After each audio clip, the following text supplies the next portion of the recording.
आज हम लोग डिस्कस करेंगे किसके बारे में? यूनाइटेड नेशंस के बारे में।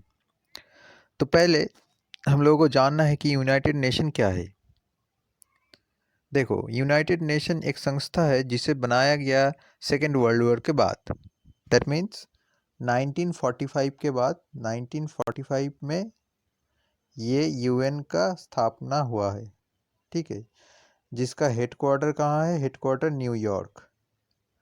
न्यूयॉर्क। अभी इसका स्थापना क्यों हुआ, मतलब इसका इम्पोर्टेंस क्या है, क्यों ये बनाया गया? एक्चुअली ये बनाने का मकसद यही था कि जितना भी first world war, second world, इससे तो कोई फ़ायदा तो नहीं हुआ, इससे हमेशा लॉस ही हुआ है। Each and every state has been lost there human beings and economical loss also, social loss also. तो ये जितना भी लॉसेस है, इससे कुछ किसी का भी फ़ायदा नहीं हुआ। तब जाके सुपर पावर, मतलब पावरफुल कंट्रीज़ जितना भी थे, जैसे कि China, USA, Japan, UK, France, सब मिलके ये वार को प्रिवेंट करने के लिए क्या बनाया? एक अलग से बॉडी को स्थापन किया। ठीक है, वो क्या है? वो है यूएन। इसका शॉर्ट फॉर्म है यूएन। ठीक है, तो ये कब हुआ? After the second world war. तो 1944 के बाद इसका स्थापना हुआ है। तो इस्टेब्लिशमेंट ईयर अगर पूछेगा तो 1945 होगा। ठीक है, अभी इसमें भी बहुत सारे बॉडीज़ है जो अलग अलग चीज़ को रेगुलेट करता है। तो पहला क्या है हम लोग देख लेंगे। पहला है यूनिसेफ। इसका नाम अभी भी सुना है हम लोगों ने, यूनिसेफ। तो यूनिसेफ का पूरा नाम भी पूछ सकता है। यूनिसेफ का पूरा नाम क्या है? United nation children's fund.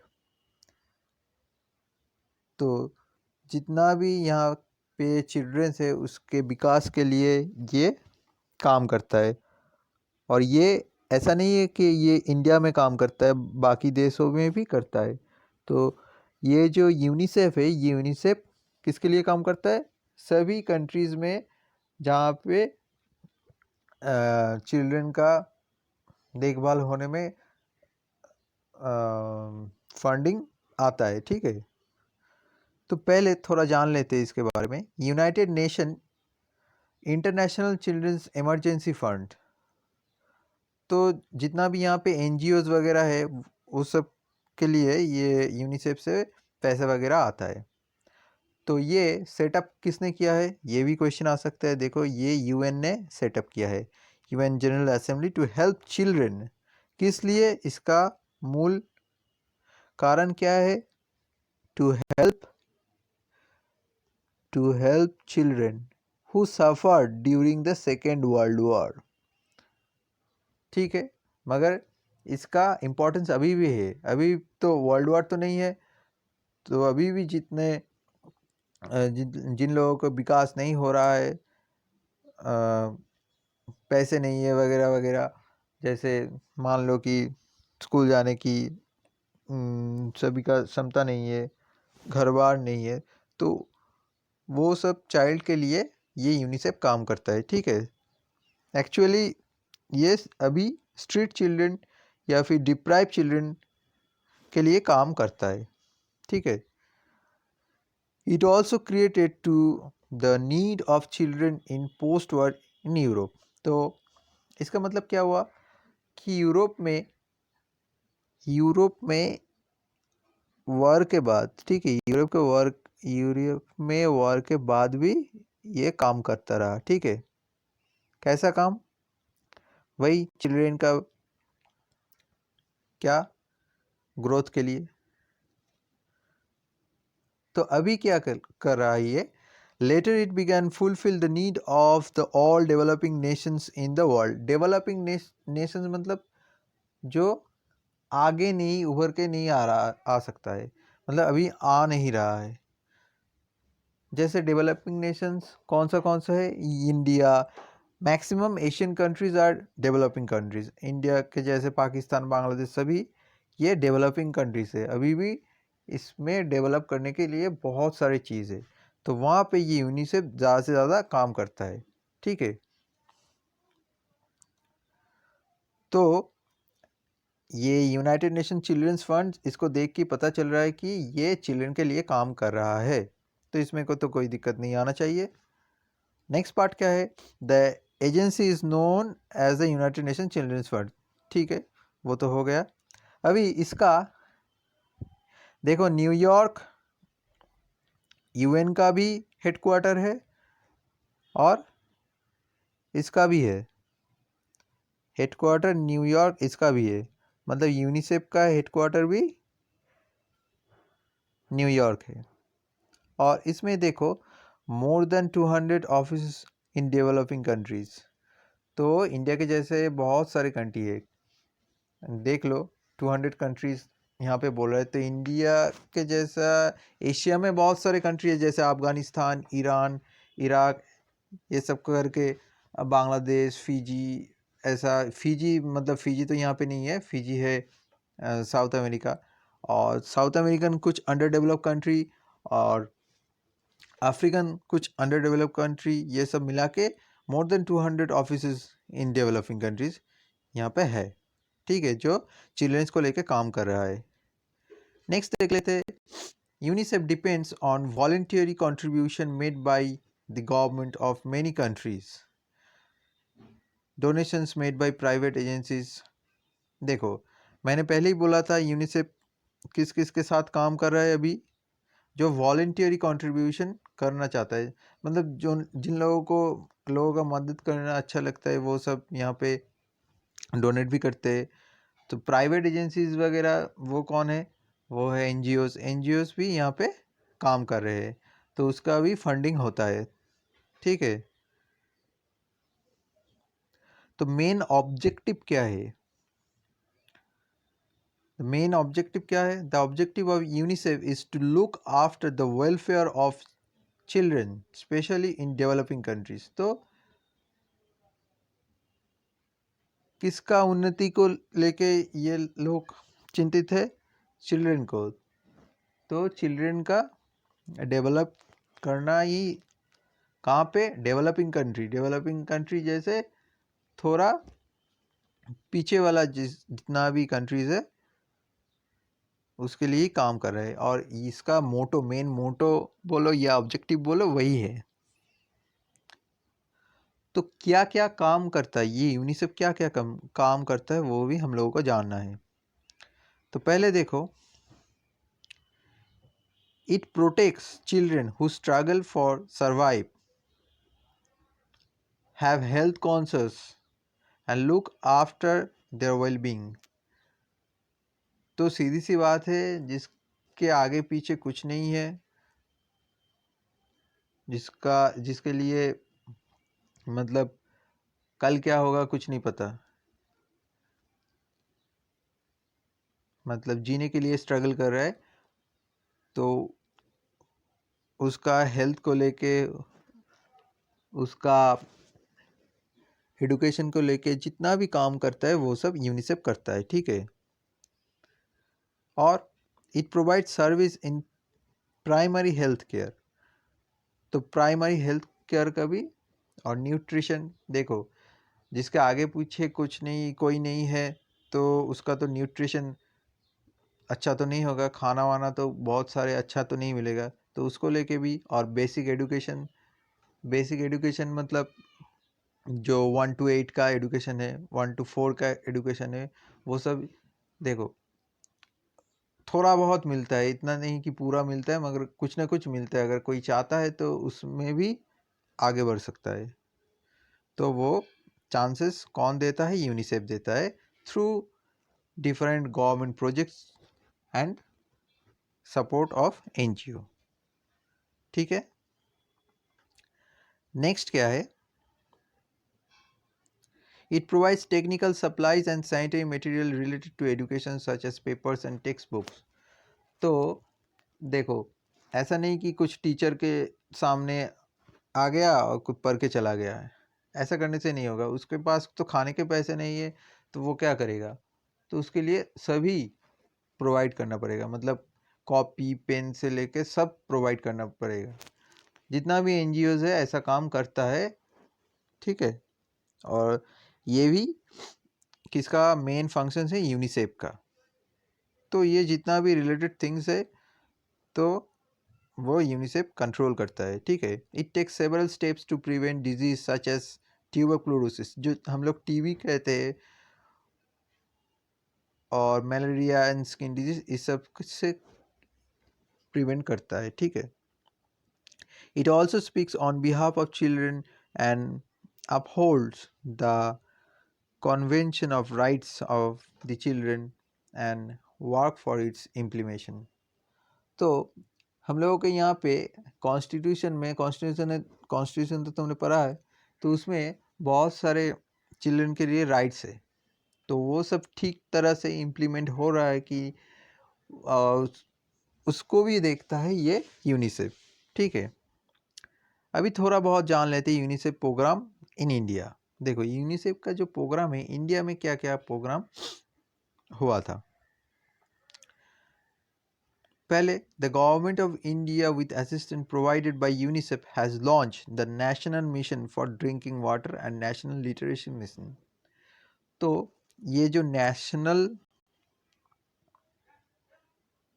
Mission for drinking water, तो सबको स्वच्छ पानी मिलना चाहिए खाने के लिए। हालांकि ये सभी जगह पे नहीं हुआ, मगर ये जो मोटो था इसमें 10 to 15% तो हुआ नेशनल लिटरेसी मिशन। तो यहाँ पे लिटरेसी, कैसा लिटरेसी मिला? अभी भी गांव में बहुत सारे बच्चे हैं जिसको नेट वगैरह नहीं मिलता है, तो वो लोग अभी ऑनलाइन में कैसे क्लास करेंगे? ये कोरोना की वजह से थोड़ा बहुत हैम्पर तो हुआ, उसके बाद भी थोड़ा बहुत लिटरेसी का तो डेवलपमेंट हुआ है। मान लो किसी को अक्षर ही पता नहीं था, ABCD पता नहीं था, तो वो सब सीखा। कोई नाम नहीं लिखना जानता था, तो वो सब सीखा। तो ये नेशनल लिटरेसी मिशन उसके अंदर आता है, और national mission for drinking water ये किसके अंदर आता है? सबको स्वच्छ पानी मिलेगा, किस लिए? पीने के लिए, ठीक है। नेक्स्ट क्या है? Many communities development programmes have been started in rural areas of India. तो देखो कम्युनिटी डेवलपमेंट मतलब किसी एक संप्रदाय के लिए काम कर रहा है जो बहुत पीछे रह गया है। जैसे वेस्ट बंगाल में बहुत सारे है, जैसे बांकुड़ा पुरुलिया जो डिस्ट्रिक्ट है ना, वहाँ पे बहुत सारे ऐसे चिल्ड्रंस वगैरह रहते हैं जिसके मतलब बहुत डेवलपमेंट की ज़रूरत है, ठीक है। तो वो लोग को मिलता है। और क्या है? The government of India started the production of oral rehydration therapy to reduce infant and child mortality rates because of disease related to ड्राइथ्रोडिया। तो देखो ओरल रिहाइड्रेशन एक प्रोजेक्ट था, मतलब ये थेरेपी से वजह से क्या होगा? इन्फेंट और चाइल्ड मॉर्टेलिटी रेट घट जाएगा। देखो जिसके पास खाने के वांदे तो वो लोग तो ऐसे नहीं हो सकता कि वो लोग पढ़ेंगे। ये हो सकता है किसी को खाना नहीं मिले वो पढ़ने का सोचेगा? नहीं सोचेगा। तो पहले जिन लोगों के पास कुछ भी नहीं है उससे पहले तो खाना चाहिए, तो वो भी प्रोवाइड करता है। हालांकि सभी जगह पे ये नहीं होता है, कुछ कुछ तो हो रहा है। तो उसके वजह से जो इन्फेंट और मतलब छोटा एकदम छोटा छोटा बच्चा लोग जो भी होता है उसको ये खाना वगैरह मिलता है, और उससे क्या होता है? एक इम्यूनिटी बूस्ट होता है। अगर at the time of birth उसको ठीक तरह का न्यूट्रिशन नहीं मिलेगा तो उसका बॉडी जो है, उसका जो हेल्थ है वो अच्छा नहीं रहता है। छोटा छोटा कारण में डिजीज़ हो जाएगा। तो इसलिए इन्फेंट मॉर्टेलिटी रेट को रोकने के लिए, मतलब छोटा बच्चा जब मर जाता है उसका रेट बहुत हाई हो चुका था, तो उसको घटाने के लिए चिल्ड्रन मोर्टेलिटी या इन्फेंट मोर्टेलिटी को घटाने के लिए ये ओरल रिहाइड्रेशन थेरेपी यूज़ किया गया था। उसके बाद UNICEF in partnership with the government of India has been taking steps to accelerate the rural water supply programming. तो देखो, इंडिया में सबसे ज़्यादा वाटर का प्रॉब्लम कहाँ पे है? गांव पे है। मतलब पीने का पानी में भी प्रॉब्लम है, और जो सेच वगैरह होता है एग्रीकल्चर के लिए उसमें भी प्रॉब्लम है। तो वो प्रॉब्लम को दूर करने के लिए ये यूनिसेफ गवर्नमेंट ऑफ इंडिया के साथ पैक्ट हुआ था। ठीक है, तो ऐसे बहुत सारे प्रोग्राम इंडिया के लिए हुआ था। अभी देख लेंगे वर्ल्ड हेल्थ ऑर्गेनाइजेशन। ठीक है, देखो ये अभी के लिए और यहाँ से क्वेश्चन आने के लिए बहुत इंपॉर्टेंट है, क्योंकि ये जो वर्ल्ड हेल्थ ऑर्गेनाइजेशन है ये किसके ऊपर है? हेल्थ के ऊपर। तो अभी सबसे खराब टाइम चल रहा है, क्योंकि कोरोना के वजह से। तो कोरोना के वजह से हेल्थ इश्यूज बहुत बढ़ गया था। अभी हालांकि थोड़ा कम है, मगर बहुत बढ़ गया था। मॉर्टेलिटी रेट बहुत ज़्यादा हो गया था। तो वो जितना भी हेल्थ इश्यूज आता है, जितना भी डिक्लेरेशन आता है, ये गाइडलाइन जितना भी आता है, वो सब वर्ल्ड हेल्थ ऑर्गेनाइजेशन से आता है। ठीक है, वो भी यूएन का ही एक अलग सा बॉडी है। ठीक है, देखो हमेशा 7 अप्रैल क्या सेलिब्रेटेड होता है? World health day. ये भी इम्पोर्टेंट है। 7 अप्रैल क्या है? World health day.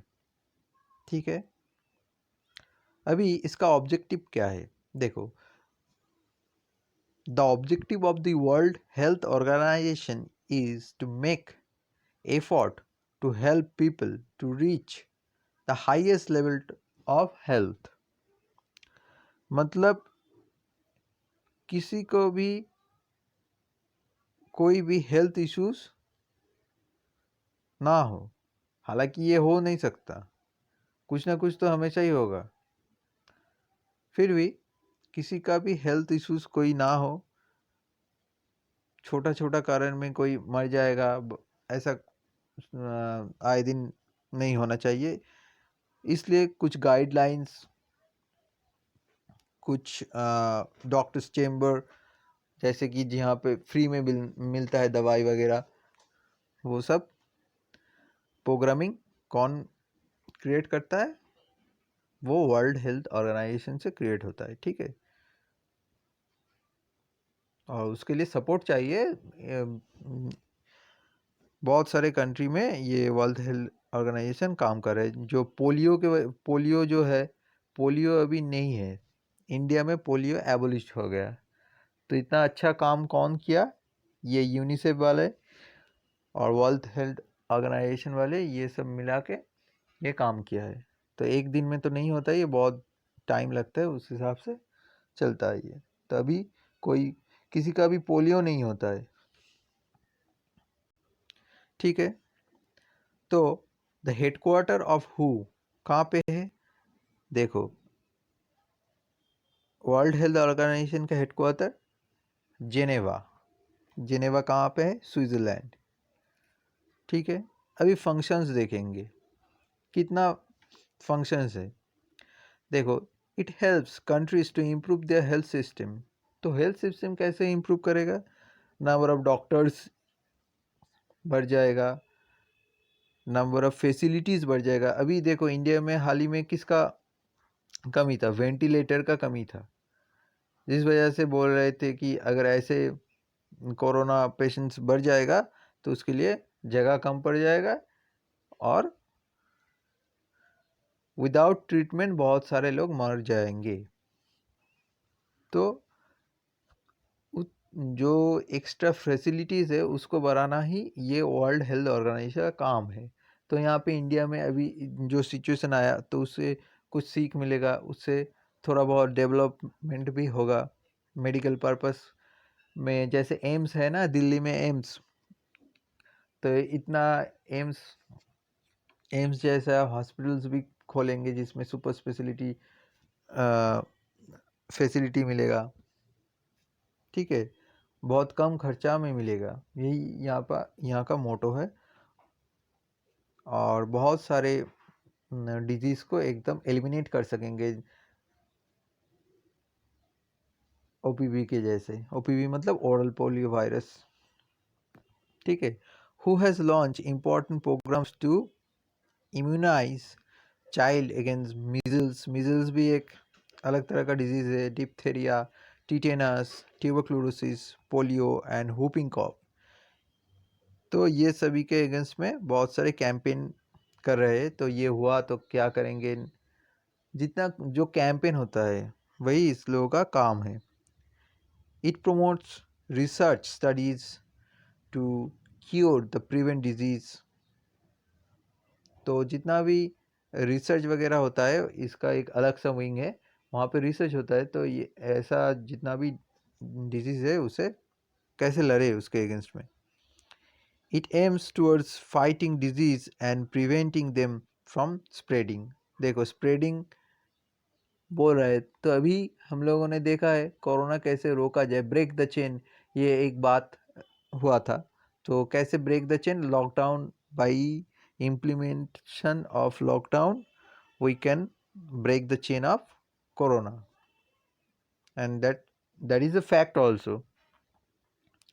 तो यहाँ पे क्या हुआ, इसका जो एम था डिजीज के अगेंस्ट फाइट करना है। अभी देखा हम लोगों ने सबसे ज़्यादा कोरोना की वजह से हुआ है, फाइट भी करना है और इसको रोकना भी है, इसमें एक रोक भी लगाना है जैसे ये स्प्रेड ना हो। It makes special effort in fighting against diphtheриयल disease among infants and young children। तो बहुत सारे देखो सबसे ज़्यादा डिजीज़ कौन लोगों को होता है, बच्चे लोगों को और बूढ़े जो है होते वो लोगों को, क्योंकि उन लोगों का इम्यूनिटी पावर और इम्यूनिटी सिस्टम थोड़ा वीक होता है।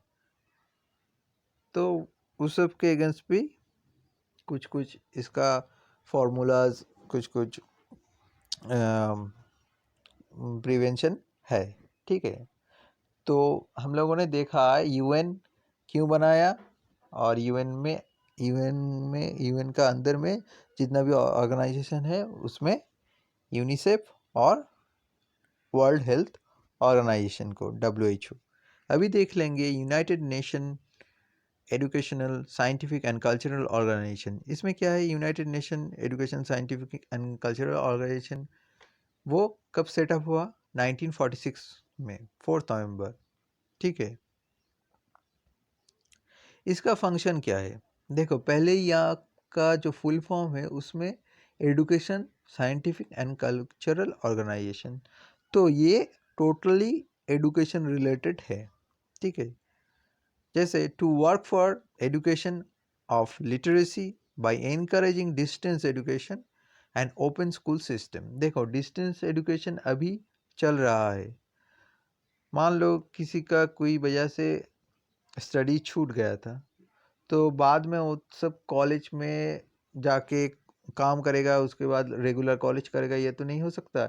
इसलिए एक अलग सा बॉडी मेंटेन किया जिसमें हम लोग डिस्टेंस में पढ़ सकते हैं। डिस्टेंस में पढ़ सकते हैं, ऐसा नहीं कि ऑनलाइन में पढ़ना ही डिस्टेंस होता है।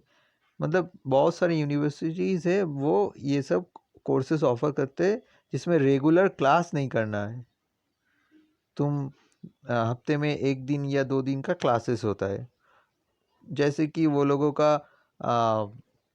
जॉब भी ना छूटे, जॉब भी कर रहा है, उसके साथ जो पढ़ाई बीच में छोड़ दिया था वो भी कर रहा है, ठीक है। तो इस वजह से लिटरेसी रेट में भी इंक्रीमेंट हो रहा था। और ओपन स्कूलिंग सिस्टम एक ही है, जो स्कूल ड्रॉप आउट थे उसके लिए ओपन स्कूलिंग है, ठीक है, सिस्टम एक ही है। To stress upon the education of women and girls. जैसे हम लोगों को इंडिया में बहुत सारे प्रॉब्लम्स, बहुत सारी दिक्कत आता है बेसिकली इन रूरल एरियाज।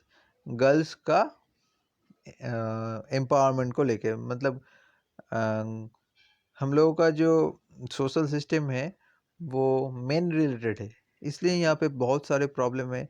अगर कोई गर्ल्स या वुमेन काम करना चाहती है या फिर मान लो दूर दूर तक पढ़ना चाहती है, तो उसके ये बहुत दिक्कत होता है। तो उसको सपोर्ट भी किससे मिलता है? यूनेस्को से मिलता है, मतलब United Nations education science and cultural organisation, वो लोगों के लिए भी ये लोग काम करता है।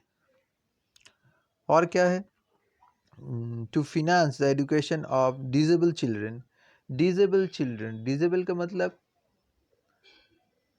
कुछ प्रॉब्लम्स है। अगर कोई भी चिल्ड्रन का कुछ अलग सा प्रॉब्लम है, मतलब फिजिकली हैंडीकैप, फिजिकली चैलेंज्ड कोई है, तो उसके लिए फिनांस भी करता है ये यूनेस्को। ठीक है। To promote education as an instrument for international understanding, और to organize book fair and festivals at nations and international levels। तो बुक फेयर वगैरह इंटरनेशनल लेवल में ये करता है। ठीक है। Function of UNESCO in science and scientific activities. Scientific activities मतलब ये लोग क्या करते हैं? It promotes research studies. किसमें किसमें रिसर्च स्टडीज कर रहे थे? जियोलॉजी, मैथमेटिक्स, फिजिक्स, ओशनोग्राफी, ये सब में। ठीक है। It encourages the study of social sciences। Social science मतलब, सोशल साइंस मतलब क्या होता है? History and geography. हाँ, पॉल साइंस भी कह सकते हो, हिस्ट्री, जियोग्राफी, पॉल साइंस। जो तुम्हारा सिविक्स है वही पॉल साइंस है। To focus attention on combating all forms of discrimination. ठीक है। डिस्क्रिमिनेशन जिससे ना हो। डिस्क्रिमिनेशन का मतलब क्या होता है? देखो, वो बोलते हैं ना, जाति को लेके, जात पात को लेके झमेला हो रहा है, और मेल फीमेल को लेके प्रॉब्लम्स खड़ा है, वो सब जैसे ना हो।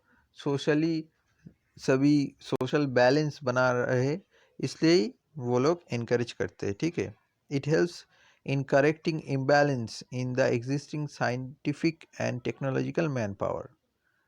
तो जितना भी साइंस के लिए जितना भी मैन पावर टेक्निकली चाहिए, उसमें भी इम्बैलेंस जो है वो इसको दूर करता है। ठीक है। ये सब करता है ये यूनेस्को का।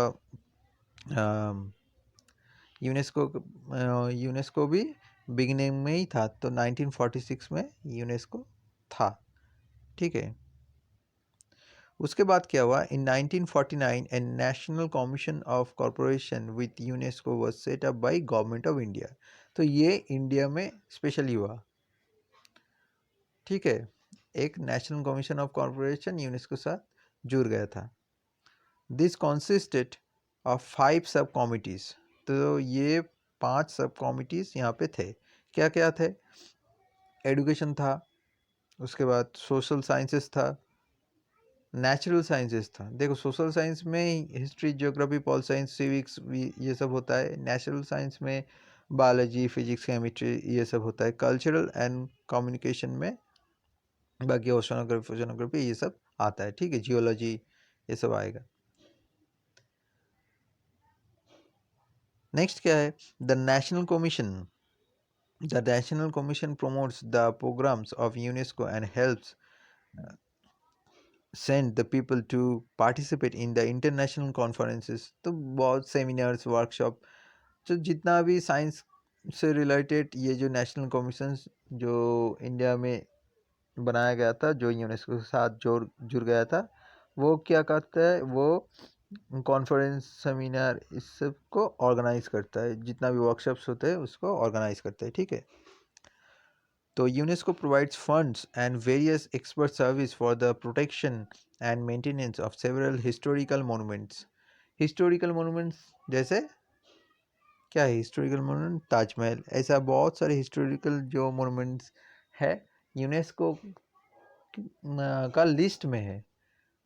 अगर इस यूनेस्को का लिस्ट में रहेगा तो उसका जो डेवलपमेंट कॉस्ट है, उसका जो देखभाल करने का जो खर्चा है, वो सब यूनेस्को से मिलता है। ठीक है, वो किसके अंदर आता है? कल्चरल सेक्शन में आता है। ठीक है, यहाँ पे जो दिखा हुआ ना कल्चरल एंड कम्युनिकेशन, तो ये कल्चरल सेक्शन में आता है। ये जो हिस्टोरिकल मोन्यूमेंट्स का प्रिजर्वेशन, संरक्षण जिसे कहते हैं। ठीक है, तो ये अलग अलग बॉडीज था। नहीं समझ आया तो बोलना।